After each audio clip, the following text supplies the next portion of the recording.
Many people don't see esports as sports, despite the obvious fact that the word sports is literally in esports. A commonly held misconception is that video games are somehow easier than real sports. While esports may not revolve around the physicality, the masters of various different video games are like the masters of anything else. The best guitarists played guitar for hours. Kobe Bryant put in countless hours practicing how to dribble and shoot hoops.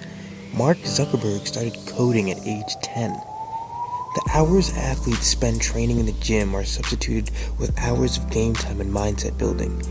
After all, the best practice is experience.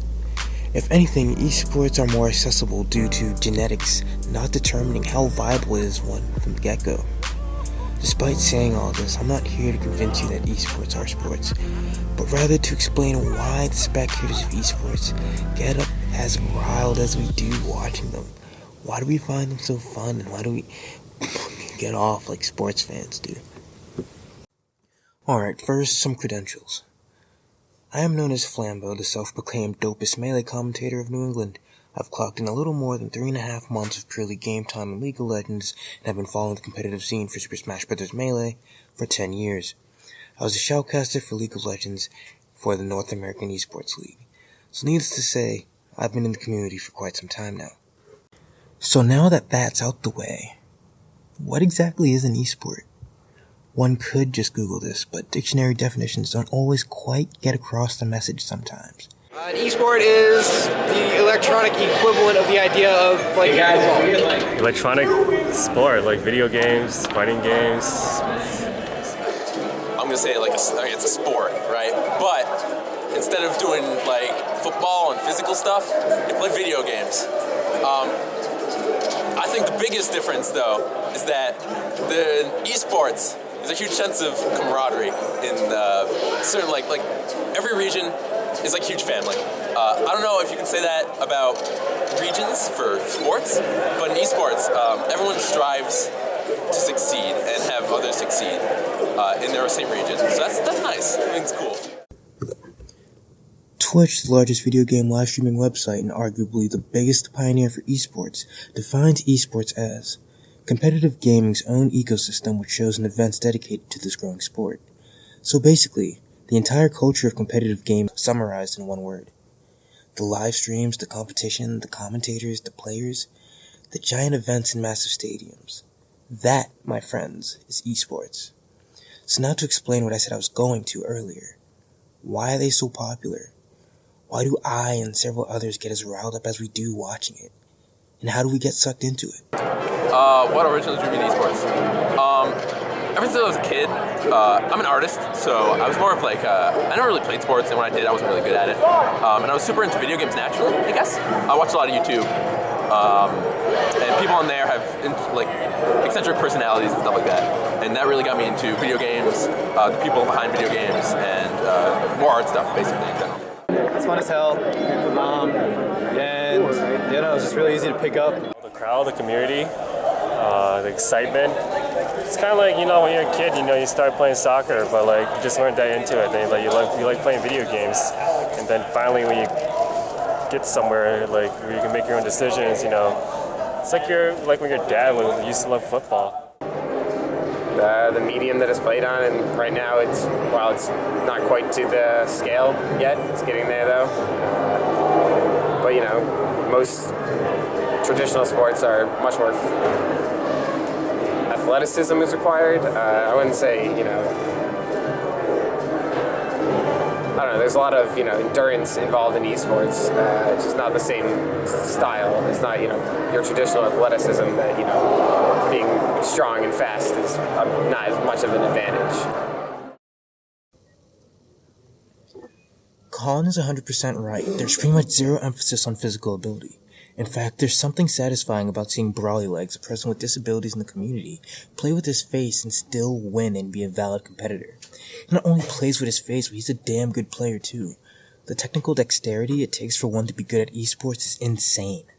In games like Super Smash Bros. Melee and Street Fighter, executing moves and combos often comes down to putting inputs into your controller within a 60th of a second. Heck, in Melee, just to jump with some characters requires the player to let go of the jump button within 1/12 of a second. In StarCraft 2, where one controls hundreds of units at once and has the ability to designate where each individual unit can go, you'd swear the keyboards would be lit on fire with how fast people's fingers were moving.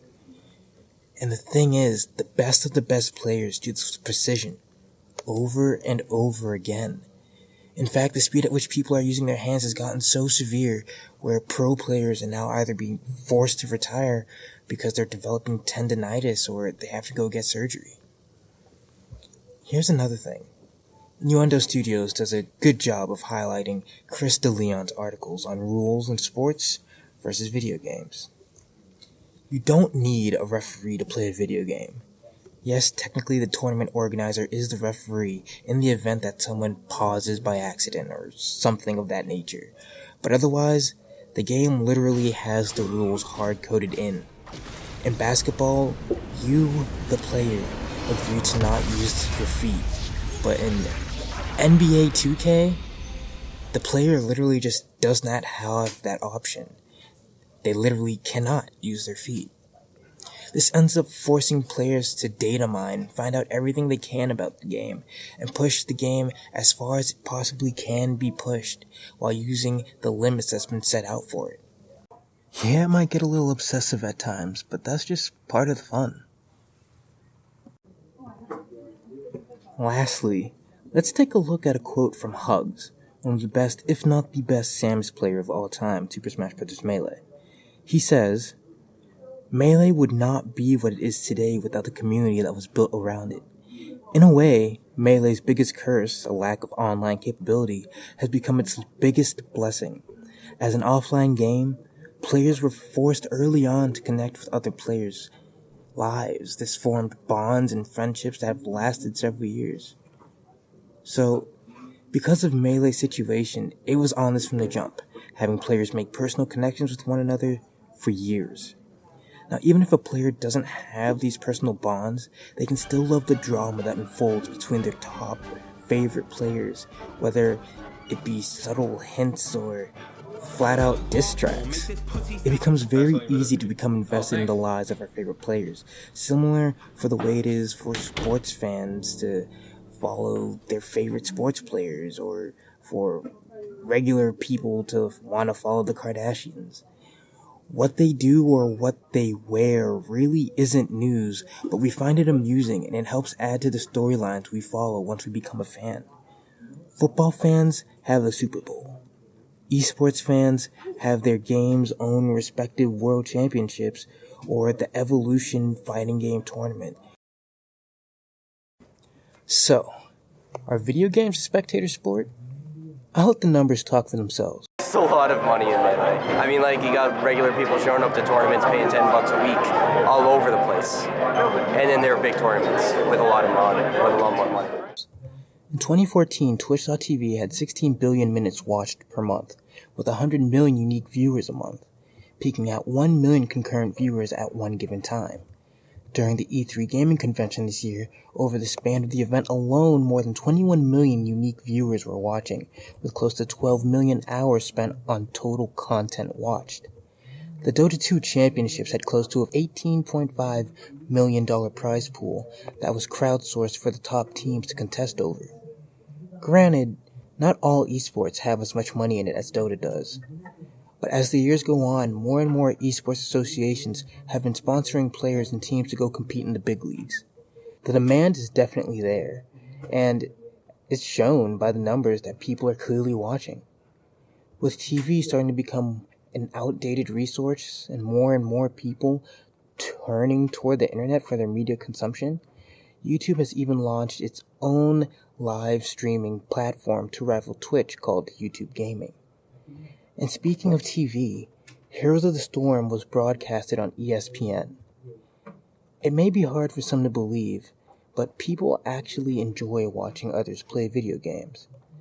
So, when I'm asked the question, how can you sit there and watch someone else play video games? I always kind of reply in the same snarky way. Because I love watching my favorite players. I love feeling the hype of the crowd through the screen. I love seeing my favorite players pop off. I love seeing top players exert inexplainable amounts of dexterity and skill.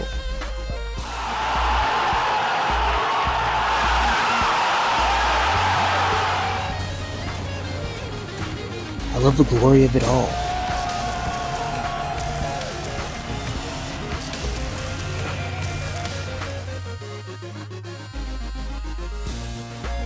Whether it be a team game or a solo one, the drama and frustration, the stories and bonds that are formed between players, that inevitable fatigue,